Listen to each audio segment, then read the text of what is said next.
Assalamualaikum warahmatullahi wabarakatuh. Sahabat-sahabat sekalian, jumpa kembali dengan saya di channel Penggemar Jahe. Udah 4 hari ini badan saya kurang sehat. Sekarang juga masih kurang begitu fit. Dan aktivitas saya dagang jahe sementara libur dulu karena emang cuaca sekarang ekstrim sekali. Hujan besar ditambah angin yang sangat kencang ya, mengakibatkan kalau imunnya rendah macam saya ya mudah sakit gitu ya. Doakan sahabat, mudah-mudahan saya secepatnya pulih kembali. Dan dari 4 hari ini saya juga ketinggalan berita yang cukup menghebohkan, baik di media sosial ataupun di media elektronik. Di antaranya tentang kekisruhan di Partai Demokrat antara pendukung Pak SBY dan pendukung Pak Muldoko. Gak tahu siapa yang benar ya. Kita doakan aja mudah-mudahan kekisruhan itu cepat selesai ya, sehingga tidak menimbulkan kegaduhan baru. Dan berita yang cukup menghebohkan juga tentang kerumunan Pak Jokowi di Nusa Tenggara Timur. Ini juga menjadi perdebatan ya, ramai sekali ya di media sosial, ada yang pro ada yang kontra ya.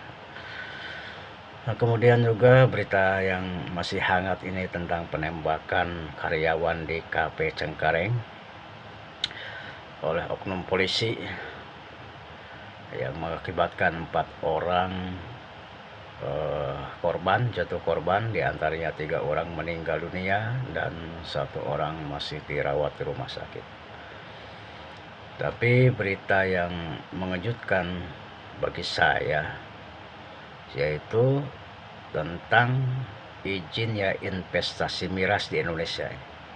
Tadi saya baca berita di CNN Indonesia bahwasanya Pak Jokowi mengizinkan investasi miras di Indonesia.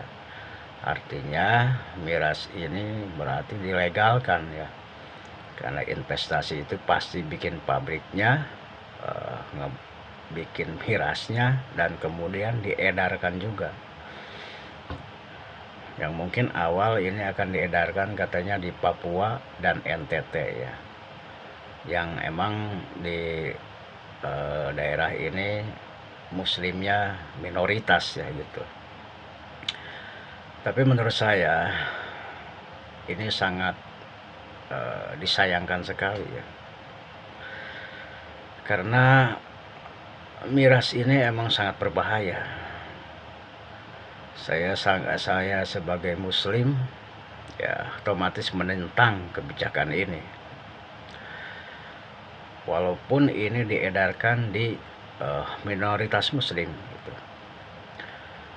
Karena di Quran juga sudah jelas bahwasannya miras ini, minuman keras ini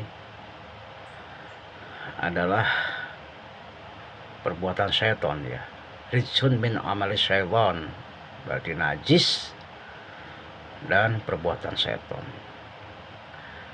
Makanya kalau orang sudah mabuk karena mengkonsumsi miras, maka akan menimbulkan kejahatan baru.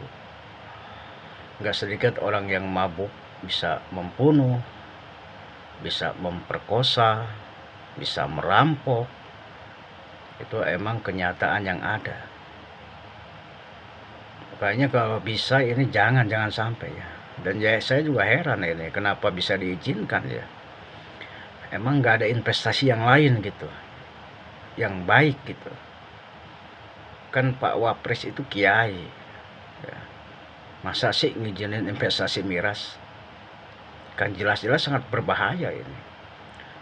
Nanti di daerah minoritas dikembangkan, nggak kemungkinan juga di yang mayoritas ini ya. Misalkan di Jawa, di Sumatera, nggak tutup kemungkinan karena pabriknya ada di Indonesia. Ini yang saya khawatirkan, nanti kejahatan akan timbul lagi. Ini jadi permasalahan baru lagi bagi bangsa Indonesia ini, terutama mayoritas umat Islam. Ini jelas-jelas harus ditentang, terutama oleh Majelis Ulama Indonesia. Apalagi kalau kita pernah dengar cerita ya dulu. Saya dulu lagi ya ngaji kecil-kecilan lah, pernah guru saya cerita tentang seorang imam besar yang bernama Imam Barsiso. Beliau itu karomahnya luar biasa katanya. Sehingga ceritanya jangankan beliau Imam Barsiso, muridnya aja bisa terbang. Itu ceritanya. Dan ibadahnya juga luar biasa nih, Imam Barsiso ini. Nggak ada orang santri atau siapapun di daerah beliau yang ke masjid mendahului beliau, nggak ada. Beliau selalu paling pertama di masjid.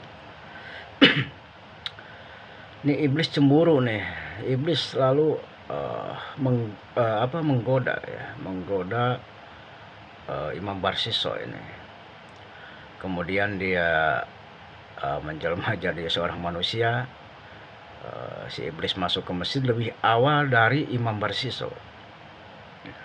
Imam Barsiso ini heran ya, karena selama ini yang pertama masuk masjid adalah dia sendiri, tapi tiba-tiba ada seorang yang mendahului dia gitu. Sehingga Imam Barsiso ini bertanya nih kepada orang ini nih, "Hai Fulan, selama ini kan saya yang mendahului siapapun masuk ke masjid, tapi kok kamu bisa mendahului saya ini? Ini rahasianya apa nih? Bisa sehebat ini?" Lalu si orang itu menceritakan, ada resepnya katanya. Kalau pengen seperti saya, kalau bisa syaratnya harus membunuh. Imam Barsiso kaget, wah kalau membunuh saya nggak mau. Oh kalau nggak mau membunuh, ya udah memperkosa. Wah saya juga nggak mau ini memperkosa, bahaya juga ini. Kalau enggak, kamu minum lah ya. Minuman keras aja, nggak usah banyak-banyak lah. Itu syaratnya kalau kamu mau seperti saya mendahului masuk ke masjid. Lalu si Imam Barsiso ya berpikir, wah mungkin ini minuman keras ini nggak merugikan orang katanya, paling juga merugikan dia sendiri katanya. Lalu kemudian paginya beliau berangkat ke satu kedai ya, yang menyediakan minuman keras. Lalu beliau meminum sampai beliau mabuk, sehingga sedang mabuk begitu beliau memperkosa yang punya warung. Setelah memperkosa, karena takut ketahuan orang, makanya dia bunuh. Akhirnya ketahuan orang juga dan beliau dihukum. Itu sekilas kejadiannya. Artinya ini minuman keras ini sangat berbahaya sekali ya. Oleh karena itu, seandainya ini benar, berita dari CNN ini benar, Pak Jokowi mengizinkan investasi miras di Indonesia, maka saya mohon sebagai warga muslim untuk membatalkan investasi itu. Ya kita nyari keuntungan negara dari mana aja lah. Yang penting jangan dari hal-hal yang haram. Sekarang aja negara sedang kacau kok. Kerusuhan di mana-mana ya. Apabila ditambah minuman keras ya tambah parah lagi ya. OPM sekarang lagi galak-galaknya, apalagi ditambah minuman keras dia tambah galak lagi gitu.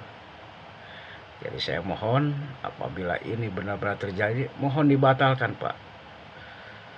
Jadi mudah-mudahan dengan dibatalkan ini Allah justru meridhoi negara ini. Jadi datang investasi yang lebih besar, yang lebih hebat lah dari inilah gitu. Kita cari yang halal-halal aja lah. Kalau minuman keras kan jelas haram, menurut muslim itu haram, karena akibatnya juga sangat berbahaya. Ya, itu saja mungkin dari saya konten kali ini. Saya kurang begitu sehat juga nih, jadi saya hanya kaget aja gitu baca berita di CNN, ternyata Pak Jokowi mengizinkan investasi miras di Indonesia.